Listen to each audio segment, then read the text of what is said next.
All right, let's get started. It's about 6:05, so I think, for everyone who comes in a little later, so sorry to be starting without them. But thank you for everyone who's here right now and on time.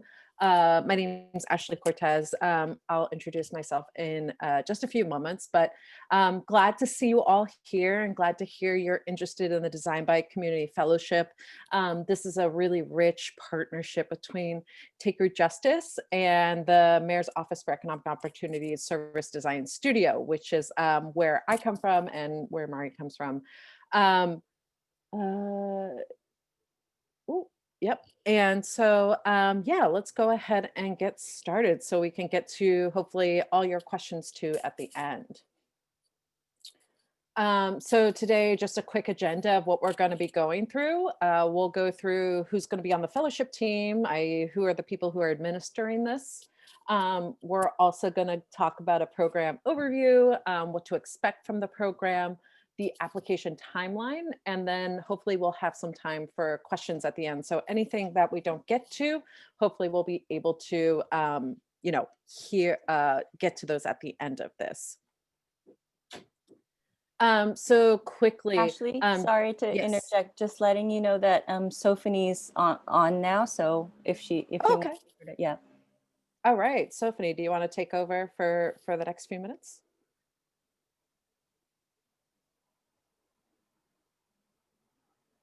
So just let me know when I should stop, okay? Will that Yep. make sense? Yeah, go for it. Okay, so it's a paid fellowship. The amount is 5,000 to 20,000. The project is it's very flexible. And you come to us with the ideas and we try to make it work. So that's why I highly recommend the one-on-one hours. Next. So to meet the Design by Community Fellowship team, my name is Sophie. I'm a community planner and advocacy coordinator at TakeRoot Justice. I work in the Equitable Neighborhoods division, mostly on public housing and land use issues. And Mari, do you want to introduce yourself? Yeah, sure. Thanks, Sophie. Hi, everyone. My name's Mari Nakano, and I'm the director of the service design team. And just wanted to say that I'm just super excited to be partnering with Sophie and TakeRoot Justice, and just really excited to see a lot of folks on this call.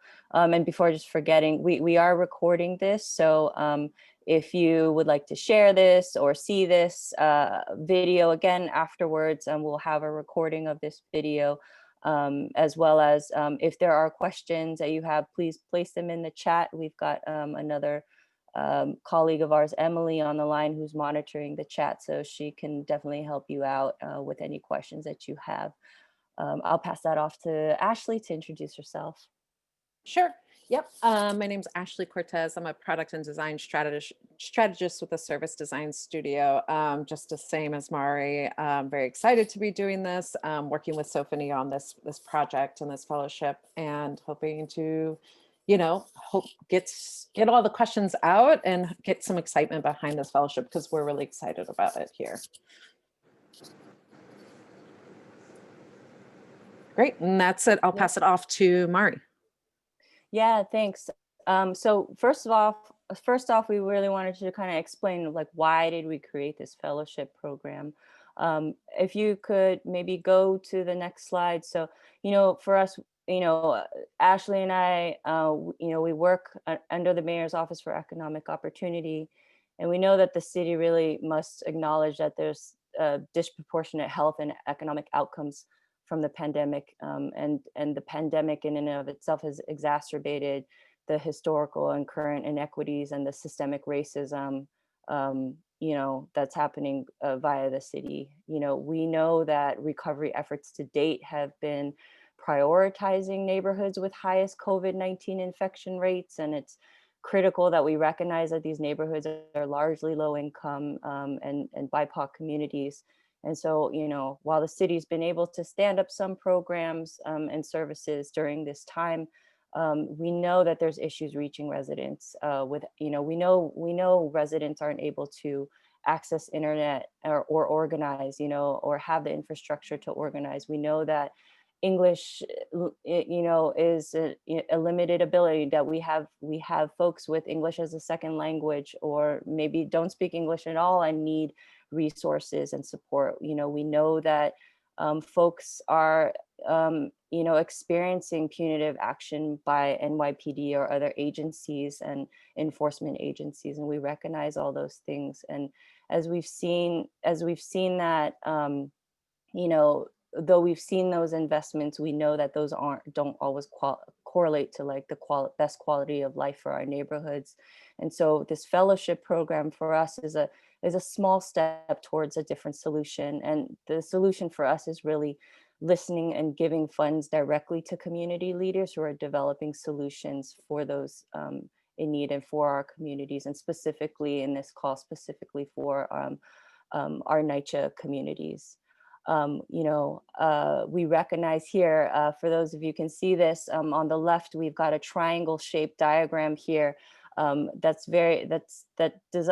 describes a traditional program development of a top-down structure where things are administered from the top, developed, delivered, and then given to residents without asking for their voice in this, without having them come into the design process of programs and services. But for us at the studio, we're a small team, and we really believe that in a practice that we call civic service design, which stems from the sort of human-centered design practice, where we center community, where we want to build and design with our residents and with our community and with providers and community organizations who are servicing our people. So it's much more of a circular structure. And you'll see here in this next slide, kind of the way we lay it out. Design can be really jargony. So we really try to plain language and talk about how do we, understand from setting the stage. If you see here on the left, the eye pyramid shaped thing of understanding the problem that needs to be addressed, and then kind of going through this circle of making sure that in anything that we design, that we're actually talking to the people that we're designing with, and who are at the end experiencing these programs and utilizing programs and services, and through that, after listening to folks, just really connecting the dots and building programs and services that we can prototype and test out, so we know what can be effective, we know what we can build on. We don't want to just invest gigantic, we don't want to invest in some huge $1 million program and service without having to go through the process of iterating and improving it so it can be the best for our communities.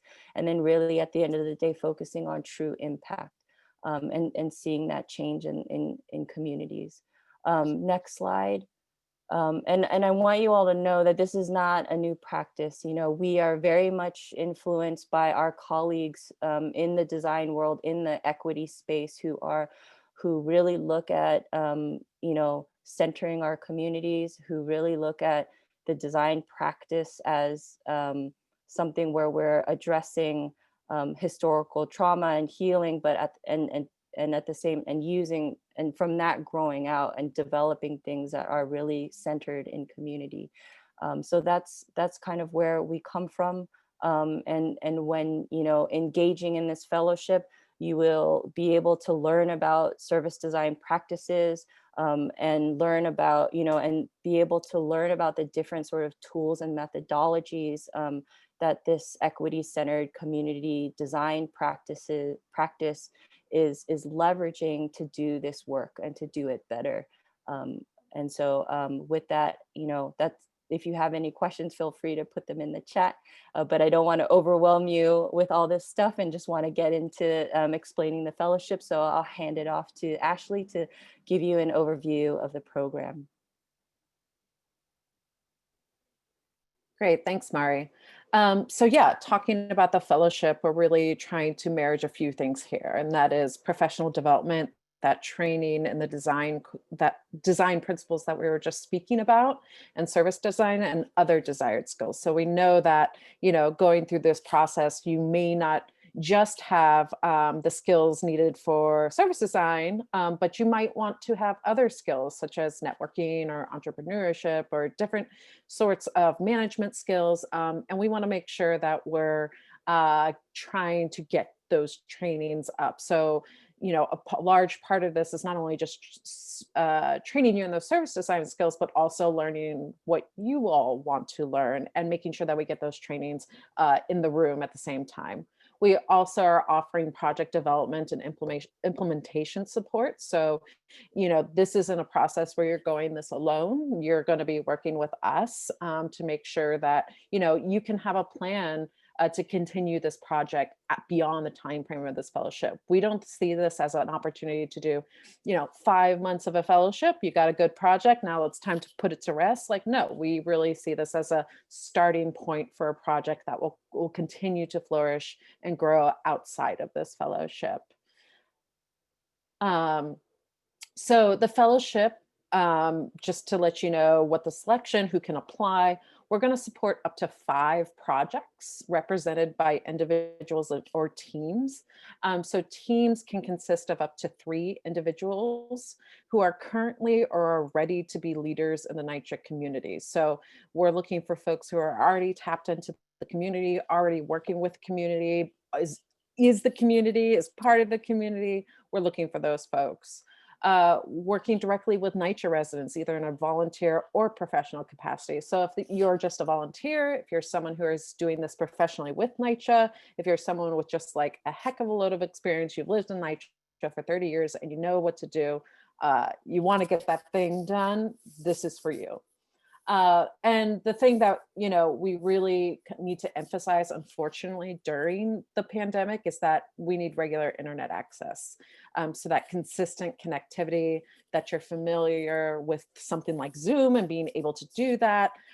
So just a side note on that, if that's something that's a sticking point for you, the fellowship stipends, which we'll explain a little bit later, may be used to purchase technology that is needed for the fellowship. So if in fact you do need, something to make your internet better, you're getting really spotty internet, we do encourage you to use those funds to purchase what you need in order to get that happening. So the program is set to 5 stages or 5 phases of this work, and that loosely will align to the months. So in April, we'll do an onboarding phase where we just kind of get you on board and get you kind of settled in with our team and ready to kind of start scoping out your projects. We're then going to set the stage in May. So we're going to be seeing what do you have at your fingertips? Who are you in contact with? Who can you talk to?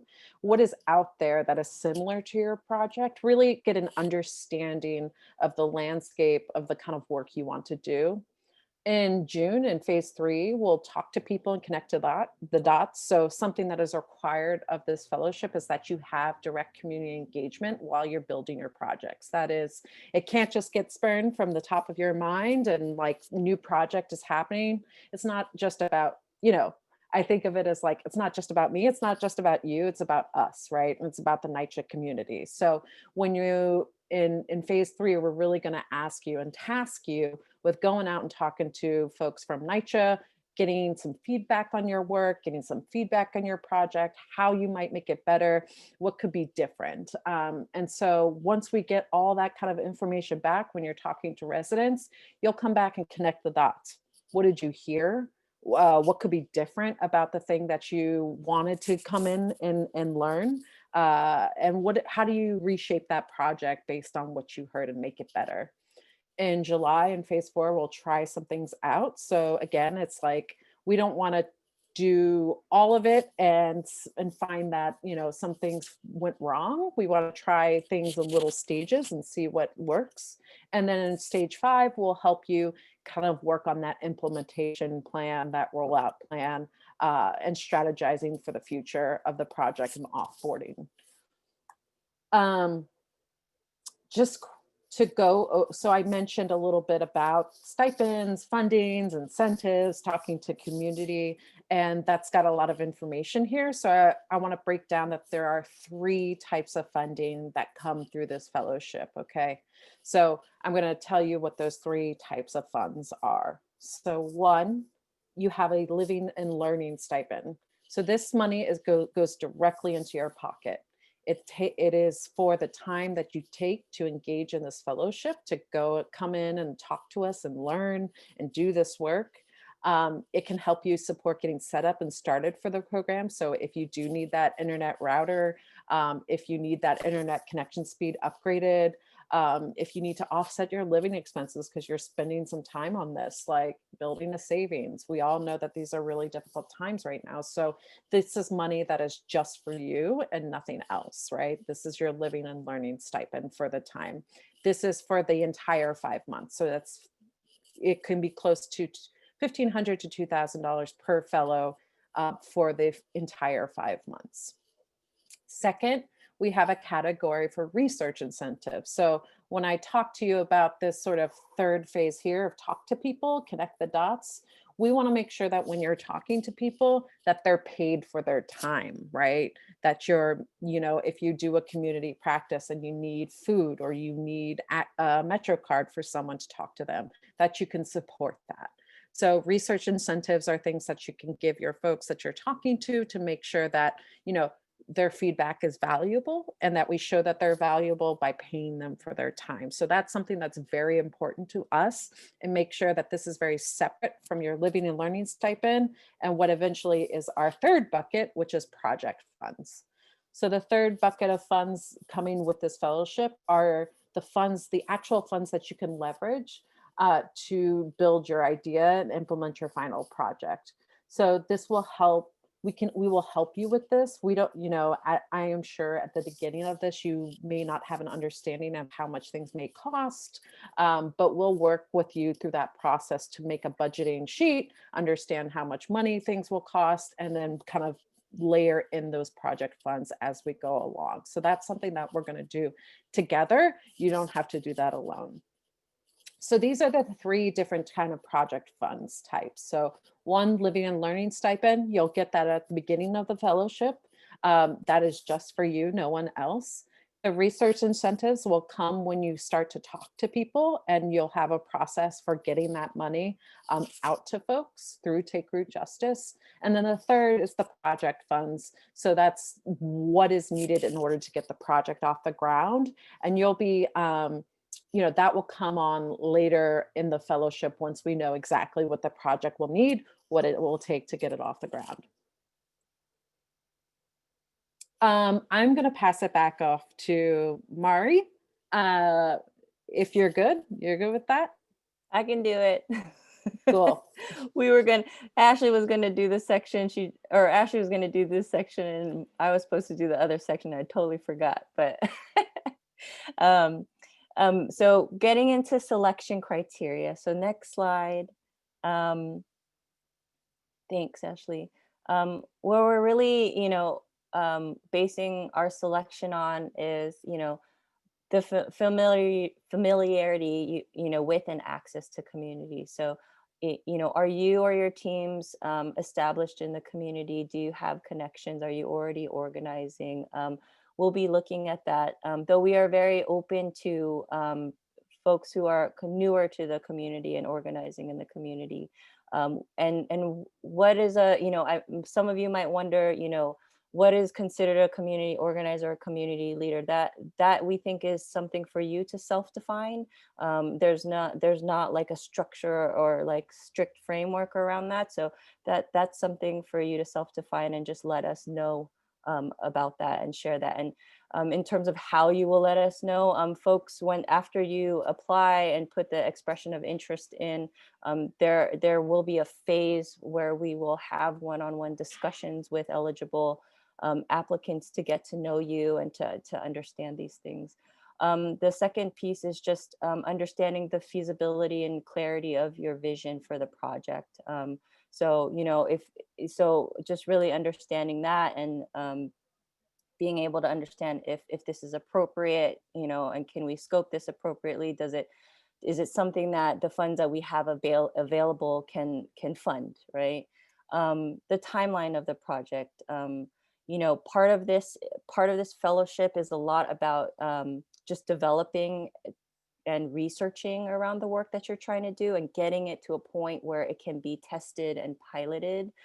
Post August, there is still opportunity for you to keep doing the work, because the funds, hopefully the funds will be administered in a way so like even post August you can continue to do the work, and we'll be able to even post August at the end of the fellowship provide some light technical support afterwards.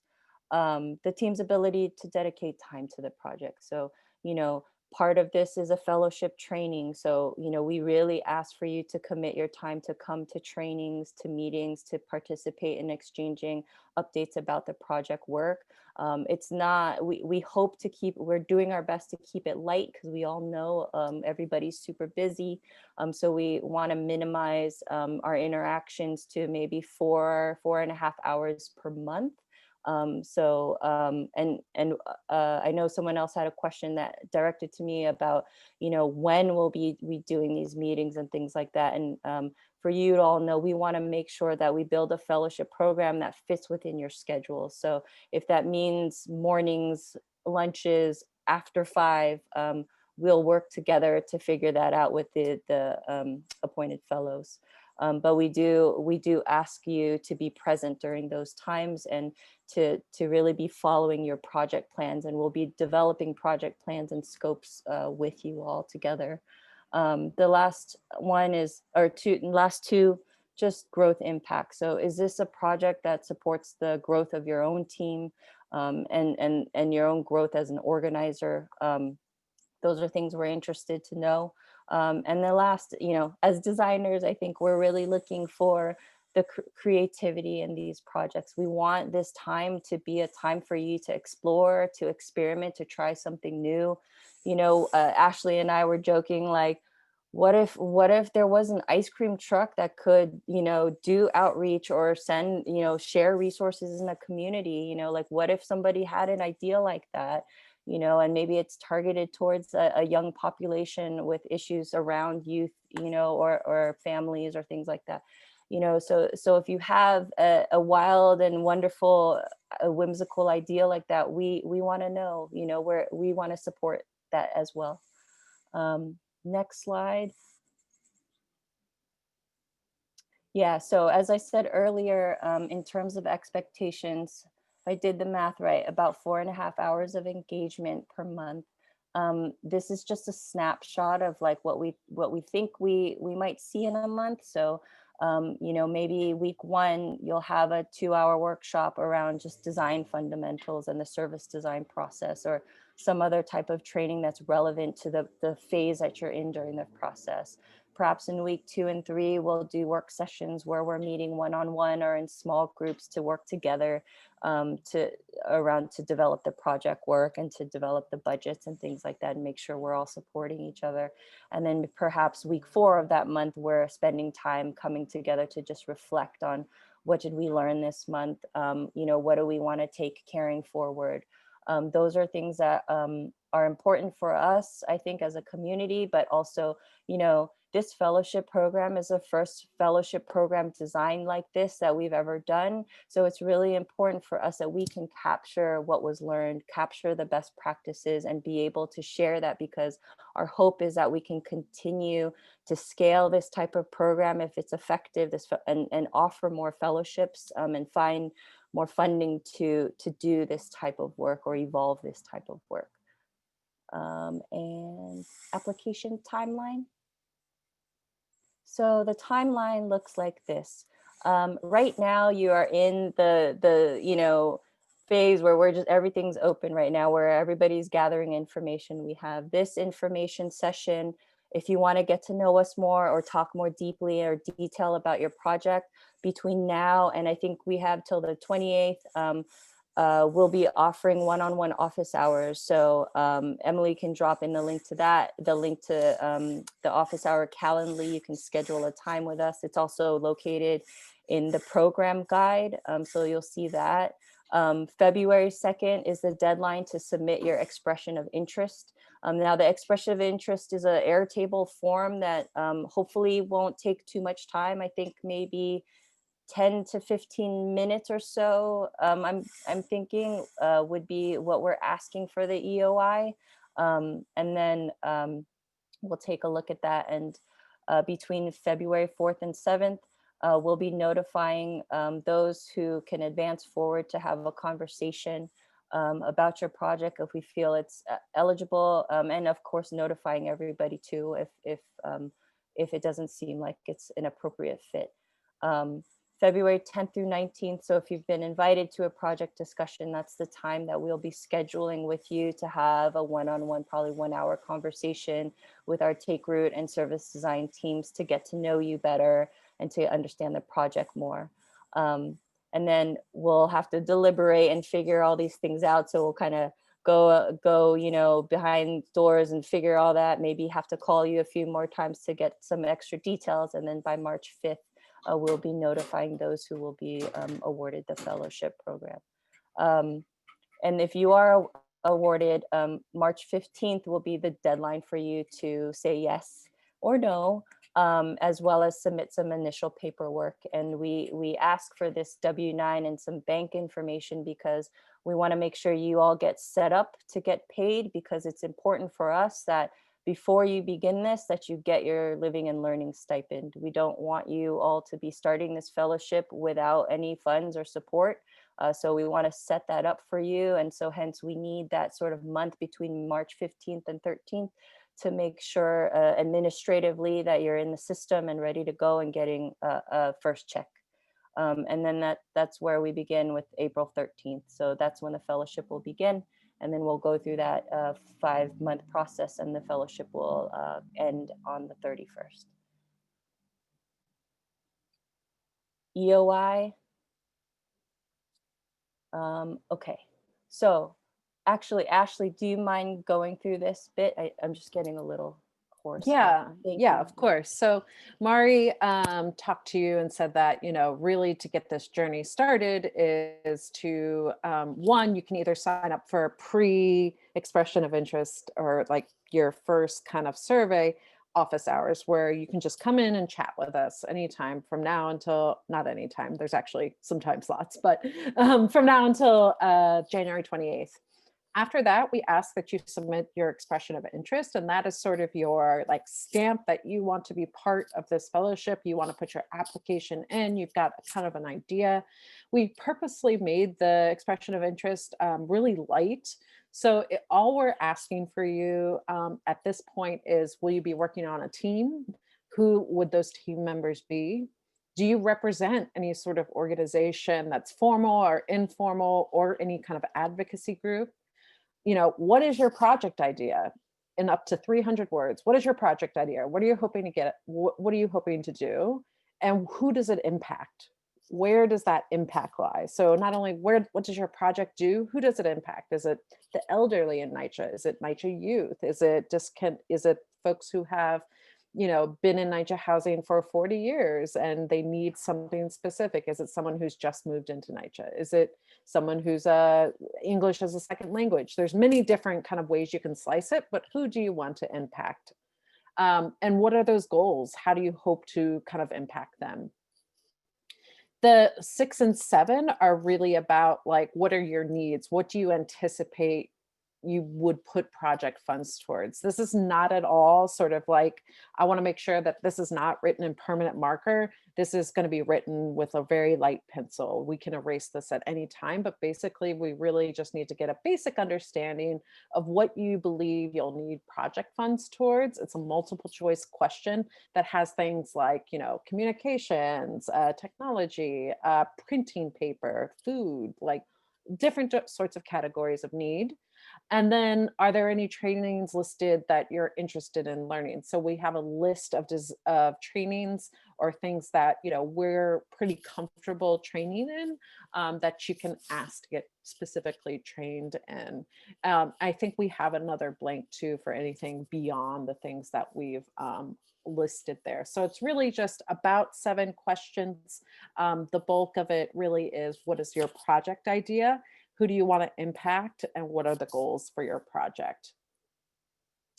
Um, wow, I can't believe it. We're actually at the end of our presentation. So at this point, we can really just open it up, and see if you have any questions. And yeah, Emily's been dropping in a lot of things in the chat. So the expression of interest form, so that stamp that you want to be a part of it is up there. You can sign up for an office hour. That's before you kind of put that stamp in. You can come and talk to us and see if you have any questions. You can also email us, and the program guide, which she did also drop in the chat, as well as it's been part of every email, gives you a good starting list of some ideas or project ideas where you can start brainstorming around if you're kind of at a loss right now. With that, I can stop talking and just wondering if there are any questions we can answer for folks. Yeah, hi all. This is Charles Calloway.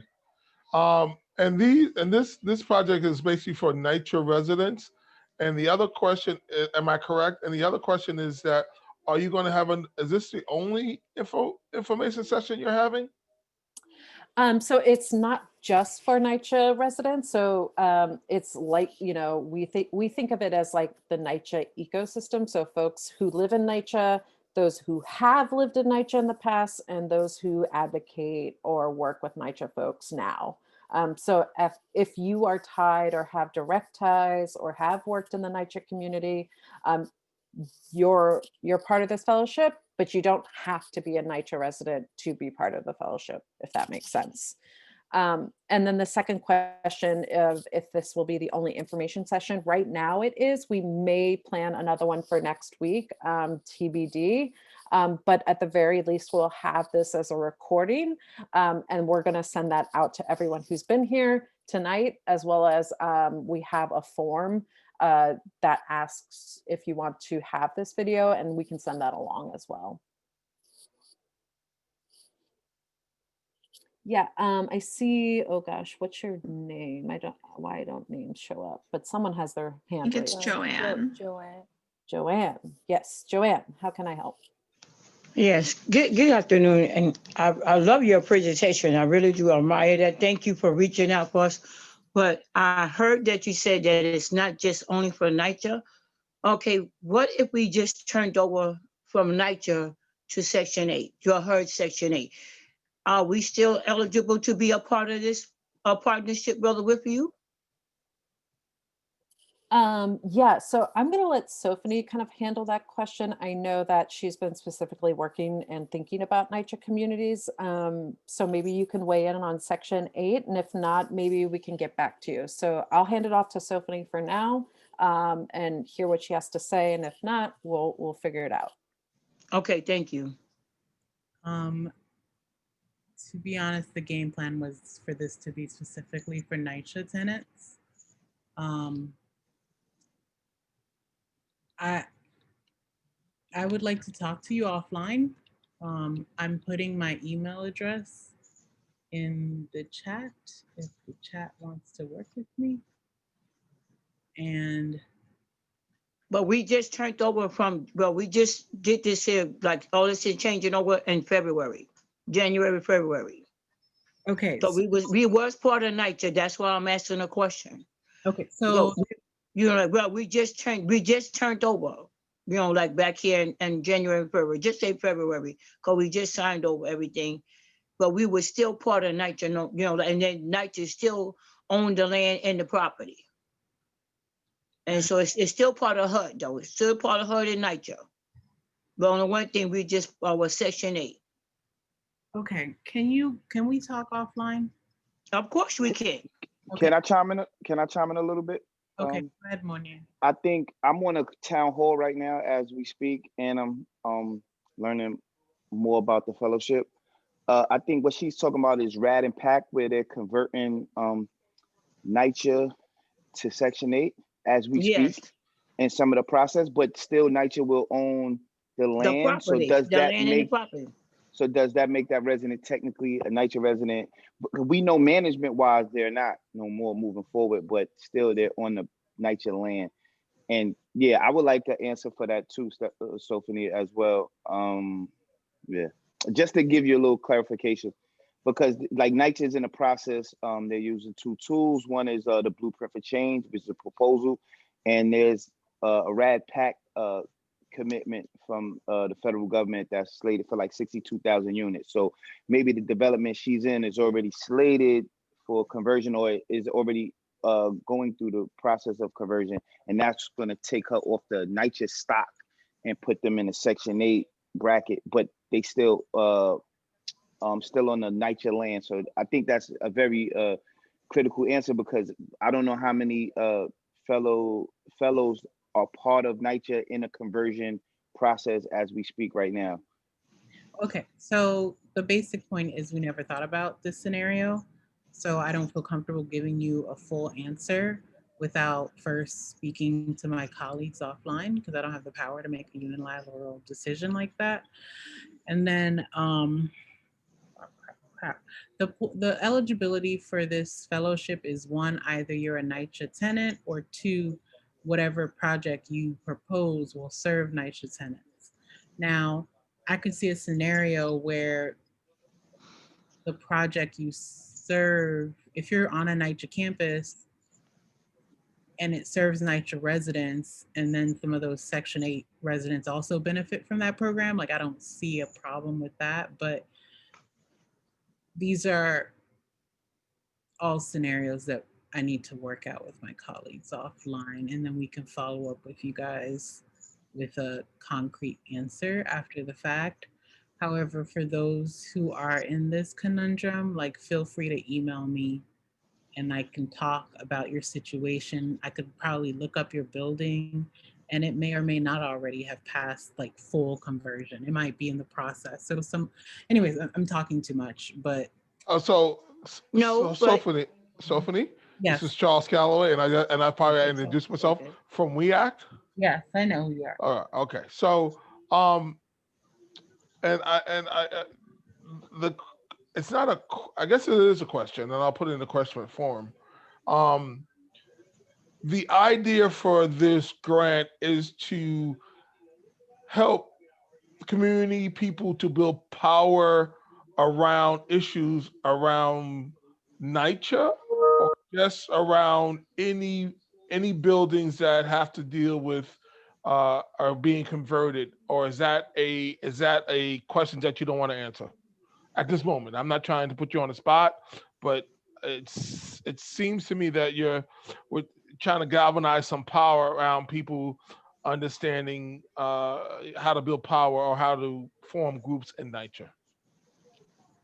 The fellowship is about residents, or like those who are serving residents, to propose any project of service. So you're asking a question that I can't answer because it's about what. Thank you. I'm not going to move it any further. I'm just Okay. going to leave it like that. Okay. Stephanie, can I ask a question? Yes. So if I felt that there is a need for technology and developments that don't have enough technology while they're in the digital divide, I could create a project, or I could look at a project that's going to help NYCHA developments that don't have access to internet or computer technologies, and create a project that can actually help bring technology and bring internet access to developments that maybe not have the actual resources to have those technologies, and then maybe keep that project going where we can actually teach them how to use Zoom and how to use some of these things that are becoming the norm in society right now. Is that something? Yes, it's a feasible project. Like, you guys, whatever your mind thinks of, if it's meal delivery, if it's tech, if it's some other support, and you just propose it, you can come to these office hours. Like, we will talk to you one-on-one. If you draft your expression of interest or your application, I will look at it beforehand. I will sit down and give you feedback. Just, Munir, write down what you just told me and come talk to me, and let's keep it moving, move forward. You know what I'm saying? Yeah, thank you. I think I have a couple of ideas. Okay, go for it. Yeah, Write it yeah. down. I would just getting a sense of, you know, what y'all was asking, and could I potentially like, Munir, can you go back to that email and sign up for a one-on-one right now? A one-on-one. yeah, sure. Okay. Thank you, Munir. And let's go for it. So, hello, everybody. My name is Sheila Ellis, and I actually live in the development that Joanne Brown is talking about that has converted over to via the RAD program. And I got cut off because I was trying to speak, so I had to log back in. So Sophie, I think is your name. If you could put your email address again in the chat so that I can pick it up, and then I will set up a meeting so that we can talk about it. Joanne Brown, who spoke earlier, and myself, we're on the Tenant Association. And although the conversion has happened, it's still NYCHA land. So I would like to have a conversation with you to see if we could be part of the fellowship, because we're developing the Tenant Association to be able to better support the residents within the development. So Okay. some of the projects that you have outlined, and I did receive the email, can help us tremendously to be able to reach those goals. Okay, so I just put the re-put the link on where to sign up for an office hour. Great. Go there, sign up for an office hour, and we can talk one-on-one. Like, we're Great. here to help you guys get to the application mark. Yeah. Joanne, Okay. I'm sorry, Sheila, did you have additional stuff to say? No, because I think this is very exciting. I've already outlined some projects that can be very helpful. So I'm anxious to kind of clear up the administrative part of, based on the change from Section 8, from Section 9 to Section 8. If it's still NYCHA, I don't understand what the difference would be, but I'll speak with you and so that we can understand that. Great, thank you, Joanne. Next, No, that was Sheila. oh, Sheila, so sorry, That was Sheila. Thank I'm you, Sheila. Joanne. That's okay. Joanne, Yeah, I'm Joanne. Joanne, I see you have your hand raised. We have a couple questions. No, in the no, chat. go ahead, baby, go ahead. So Caesar, I see you have a question, says, can this have a physical design component? Do you have a 501(c) status and can acquire licenses for design use? Maybe you can explain a little bit more about what you're getting at here. If Caesar is still on the call. Yeah, so yeah, I was just asking can it have like a design component? Can it actually have people getting together and design places, like envisioning how things could look, or having community participation or tenant participation through that process? So a community charrette is what I'm hearing you propose. I wouldn't call it charrettes. I will. Yeah, it's more like using I would say a little bit. My background is in mapping, so use this surveys on the map, and then people could fill it up, and then you get information about how they feel about certain places. Gathering that information to get a sense of how they feel about green spaces, open spaces, how they could be used in a way that benefits tenants. Okay. So, and then using that information, getting together with folks, with partners, whoever it is, and then envisioning how these places could look. Yeah, Is that possible? So Caesar, community research and those research incentives are part and parcel of this fellowship. We require it that you go out and talk to people, and that we give you funds to be able to have those meetings in whatever form they take right now. As far as design components, of course, we're designers. Of course, it can have a design component as long as it meets some sort of need. If you have specific questions about what you're kind of looking to accomplish, I'd encourage you to do an office hour, and that way we can kind of talk a little more thoroughly about your project question at large. But yes, a community-driven process is at the heart of this, and we'll have time to do that. Okay. Yeah, I filled out the form that somebody put a link there. So I explained some of the things I was talking about. Perfect. So, Great. hopefully somebody gets back to me, and then I could go in more detail with them. Perfect. Yeah, we're all here. We're the whole team for it. So if you you're the whole email, team. it'll come to us. We're talking to you, so we're not checking our inboxes, but we'll get to you and set up that time if you did an office hour. Great. Okay. And then Kevin, you had a question. If we want to have an administrative person looped in on the application process, is that possible? So not part of the 3-person team, don't need a stipend, just want to be included on any next steps emails. I think it shouldn't. Can you explain a little bit more about that, Kevin, if you're still on the call? Hi, yeah, I'm just wondering, where would I put that person's contact information if not listing them on as one of the 3 fellows on the application? Yeah, so right now we don't have anything in the, maybe we can, does anybody else have an idea of the, or maybe we should just kind of talk internally first, or? I mean, Kevin, if you have a special situation, you just email us. Yeah. And we would know, and we'll work it out that way. Yeah.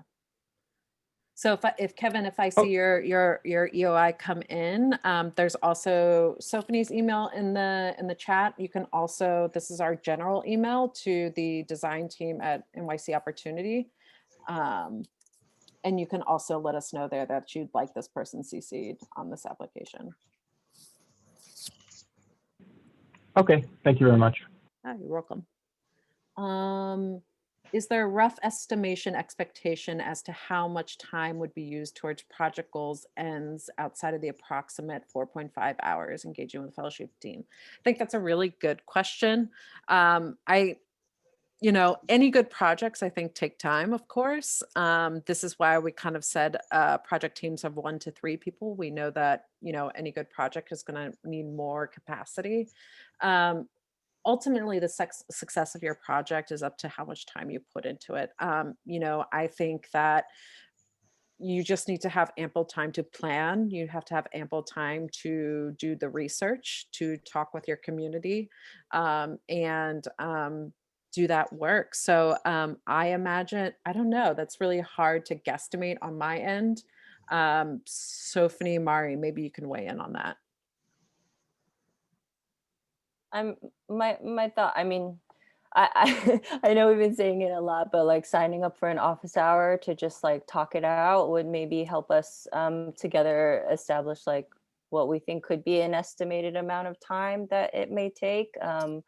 But again, I think it just really depends on the nature of the project. So it would be good if you came in and shared a little bit more about what your ideas are. And so we can talk openly about what it might take, or if you're still thinking like, do you need another hand? Is it just you, or are you going to have a team?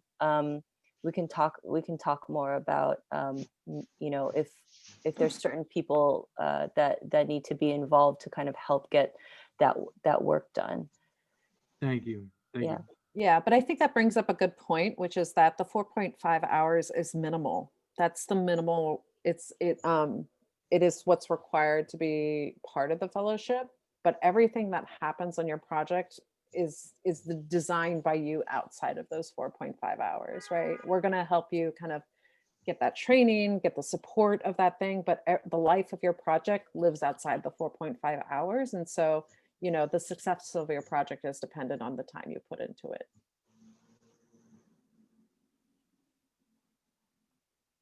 Is there any more questions that we can take now? I think Joanne, you had one. No, Oh, you're good. yes, ma'am, I'm good because like I said, I just wanted to make sure, and that's why I was asking you that question because there's so much stuff that need to get done, even though that we are not part of NYCHA, but then I would like very much so, bro, so we can get something started here at Warren Street. Are So there that's any why other? that was my only question. I just want to make sure that was okay because there's so much stuff that really need to be done. Absolutely. And that's why we're really excited about this fellowship because, you know, I think we really value not this top-down approach of city administrators saying this is what you need, but we really want to say like, all right, these are the folks who are working with NYCHA. These are the folks that are in NYCHA. What do you need? And what are the projects that we need to invest in to make sure that we get those things needed? So this is, I know that there's a lot of maybe not clear answers that you're getting right now, a lot of come to office hours to talk to us.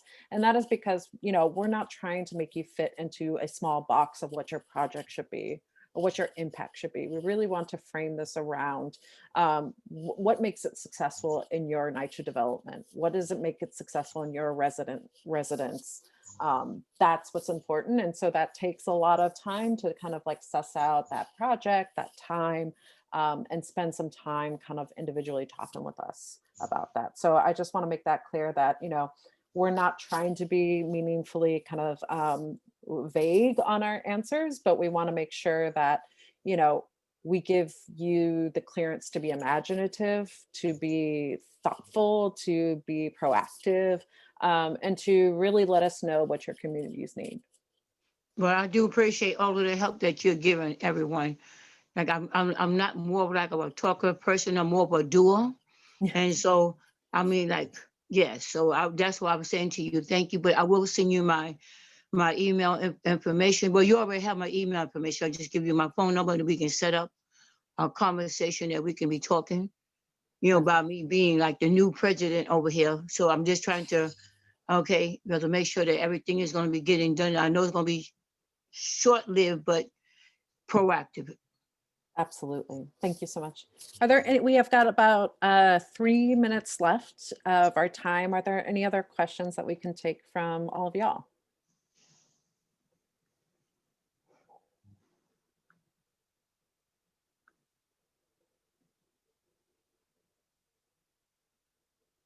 I had a question. They say like you're a NYCHA tenant, and you wanted to do it by yourself, right? But you also have an organization. Will it matter if you choose to be by yourself or use the organization to do this work? We've purposely made this kind of fellowship open to this idea of a team or an individual or a team. And then we ask if it's representative of any one organization. So it's up to you how you want to categorize your work. We wanted to make it open for folks who maybe are NYCHA tenants, but also work at a nonprofit, and they wanted to kind of supplement some of their time by working on this project. So I think it depends on what your end goal is and what the organization is. I don't believe it will change much in the way that, how this fellowship runs for you, but maybe how this project kind of impacts or extends after the fellowship, whether that's tied into your organization or your own personal body of work. So yeah, I hope that kind of answers or gets at what you're asking. Okay, thank you for that. Yeah, because I'm a NYCHA tenant. Well, yeah, I was thinking of recruiting people to help with this idea. Mm-hmm. I sent the form, so I was trying to figure out like recruitment or some folks. Maybe there was somebody here that texted me saying they knew me from somewhere. So I was like, whoa. So yeah, yes. and your team can, we ask that teams that are coming to the training be limited to 3 folks, because that's our kind of like managing amount that we can do. We can do up to 15 people. We said 5 projects we're going to choose, up to 3 people. So up to 15 people we can support. But if you decide that you want other folks to be part of your team, you know, they can just do the work alongside you. Unfortunately, they can't be part of the training, but they can definitely support your project. Okay, thank you.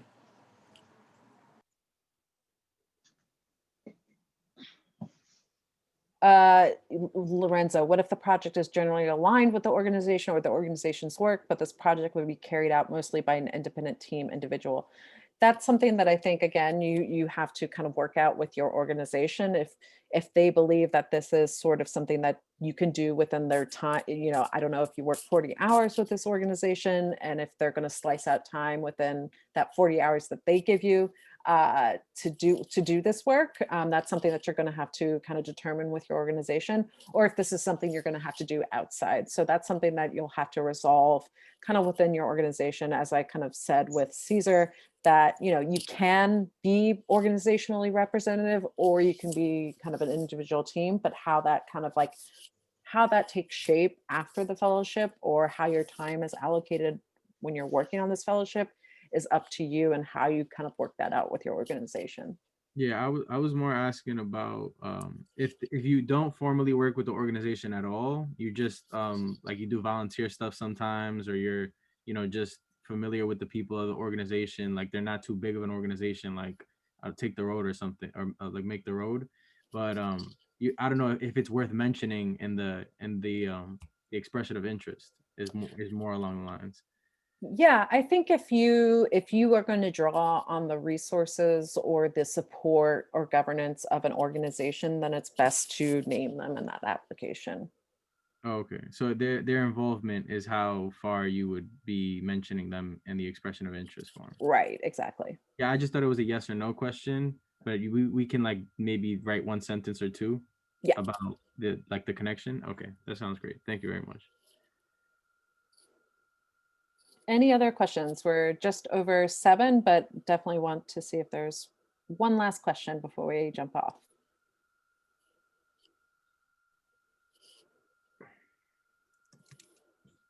I'm sorry. Just one last question. Would the 1,500 to 2,000 be paid to each individual part of max 3-person team, or would it just be 2,000 max divided upon 3 people? Mari, I forget how this ended up. I think it's per. I think we agree. I think. Let me get back to you. It's. let me. Yeah, no, let I me get back. up.